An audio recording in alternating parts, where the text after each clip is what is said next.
लाखों तरह की भूत प्रेतों को कैद किया जाता है, जिंदों को कैद किया जाता है काल कोठरी में। कैसे क्रिया आपको मारने आई थी। जय श्री राम, जय श्री बालाजी महाराज। कैसे आप सब, आशा करता हूँ हनुमान जी महाराज की कृपा आप सब पे हो रही होगी। एक ऐसा अनुभव जो दरबार से जुड़ा हुआ अनुभव है, मेरा अनुभव है एक्चुअली में, खुद साक्षात। कैसे क्रिया आपको मारने आई थी। आप बोलो कैसे हो सकता है ऐसा, भक्त के पास कैसे आता। हाँ, कुछ भी हो सकता है।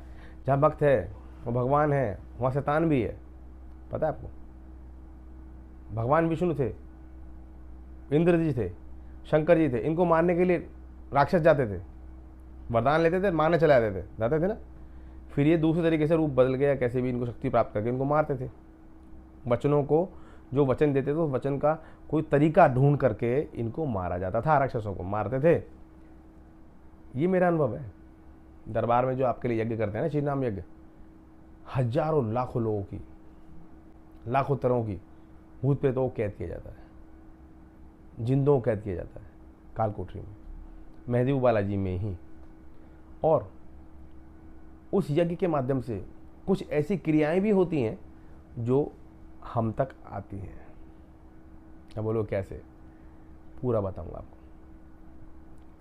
सबसे पहली बात तो यह है कि महदेव बालाजी महाराज, ये जो व्यक्ति खेलते हैं वहाँ पे, सिर्फ पढ़ खेल रहे हैं बुरी तरह से, वो हर व्यक्ति के ऊपर एक भूत नहीं है। खेलने वाले हर व्यक्ति के ऊपर कम से कम 50 प्रेत होते हैं, कम से कम, ज़्यादा से ज़्यादा 500। कोई नहीं बताएगा आपको, कोई उन्हें पता ही नहीं होगा।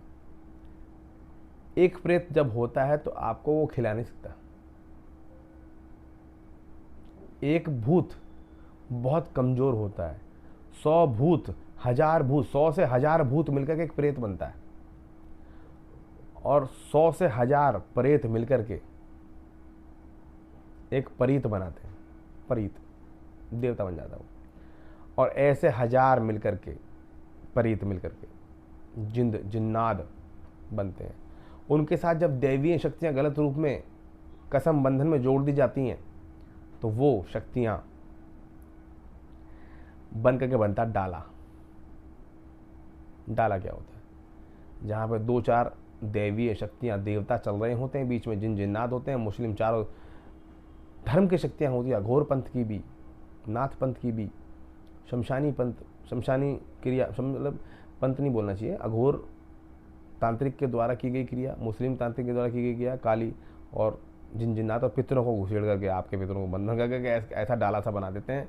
डलिया नहीं होती है, जब सगाई में जाए डलिया लेना, डलिया में लड्डू फ्रूट्स होते हैं, बहुत सारे होते हैं, कई कई तरह के, खूब भारी होता है। वैसे ही डाला होता है बहुत सारे प्रेतों का, अलग अलग तरह तरह के प्रेतों का। उनमें एक मेन होता है, जैसे डलिया में एक मेन होता है, उसे ऊपर तक उठा कर देते हैं, बाकी सबके बराबर। वैसे ही एक मेन होता है, डाला उसको बोला था। तो ऐसी ही क्रियाएं भी महदेव बालाजी में करती हैं, यज्ञ के माध्यम से, हवन के माध्यम से हमारे दरबार में।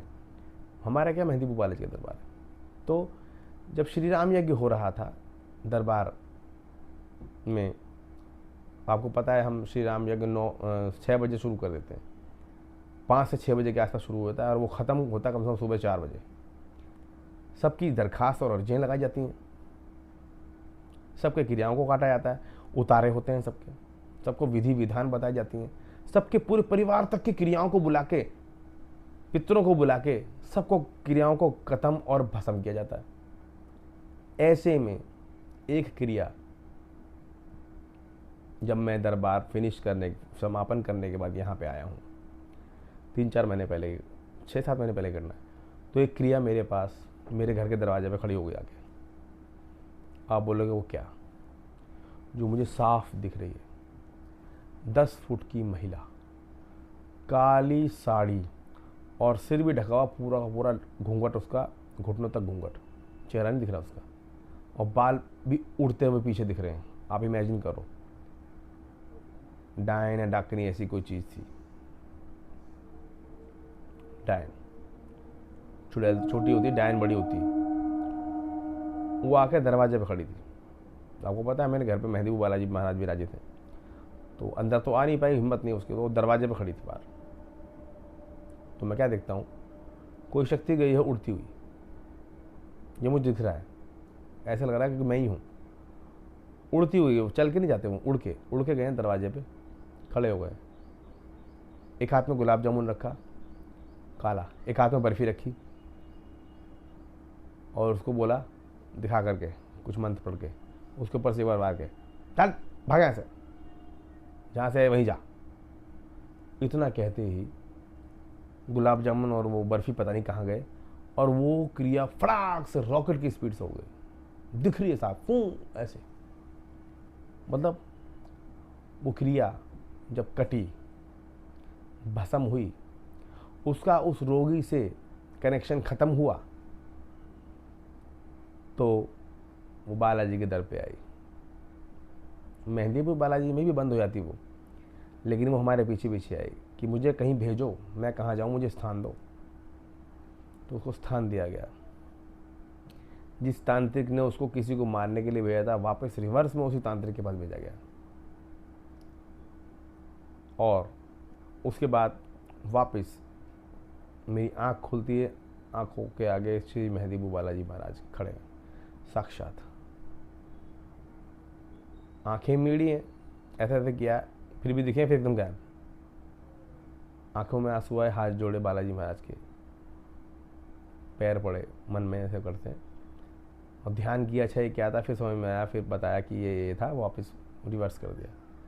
मतलब जिसके ऊपर से उतरी थी उसके ऊपर नहीं गई, जिसके ऊपर से उतरी थी उसके ऊपर से हल्के, वो हमने जो भेजी है वो वहाँ गई जहाँ से चली थी, जड़ में, तांत्रिक के पास, करने वाले के पास। ये जो अनुभव था, छोटा सा अनुभव है, लेकिन इस अनुभव में वो चीज़ है जो आपको ये बताती है कि किस तरीके से कोई भगत या कोई भगवान का भगत को कोई चीज़ परेशान करने आती है। अगर वो किसी चीज़ को ठीक करने की कोशिश करता है तो उसका कष्ट आपके ऊपर आता है। अगर आपका बाप बलवान है, पिता बलवान है, तो सब बढ़िया है, वो चीज़ वापस चलेगी। बालाजी महाराज के पास से वो दोबारा कुछ ऐसा दिखाई नहीं दिया। तो ये जो अनुभव है, ऐसी क्रियाएं जब जब भी कोई आया करेगी, मैं अनुभव कुछ हुआ करेगा तो मैं तुम्हें बताया करूँगा। ऐसे और भी अनुभव हैं, धीरे धीरे मैं वीडियो बना के डालूंगा ताकि आपको मालूम चले ऐसे अनुभव होते हैं। बालाजी महाराज की सभी भक्ति करें, दिव्य बुक मंगाएं जिसमें नहीं है वो, पंचन सामग्री मंगाएं जिसमें नहीं है वो, उससे हवन किया करें, धुनी किया करें, शुद्धि होती है। मेरे द्वारा अभिमंत्रित है, मेरी निगरानी में पैक की हुई ही सामग्री है वो। दिव्य बुक अपने आप शक्तियाँ चलती हैं। जिसको दिव्य बुक की समझ आ गई वो बहुत आगे जा रहेगा। दिव्य बुक में भगवान श्री राम दरबार है, दिव्य बुक में मेहंदीपुर बालाजी महाराज हैं, दिव्य बुक में नीमकोली गुरु जी महाराज हैं। साक्षात मेहंदीपुर बालाजी महाराज की किताब है वो। हनुमान जी महाराज कृपा करें, करुणा करें, आप सभी समस्याओं का समाधान करें। कमेंट जरूर लिख के बताना कैसा अनुभव लगा। सीताराम।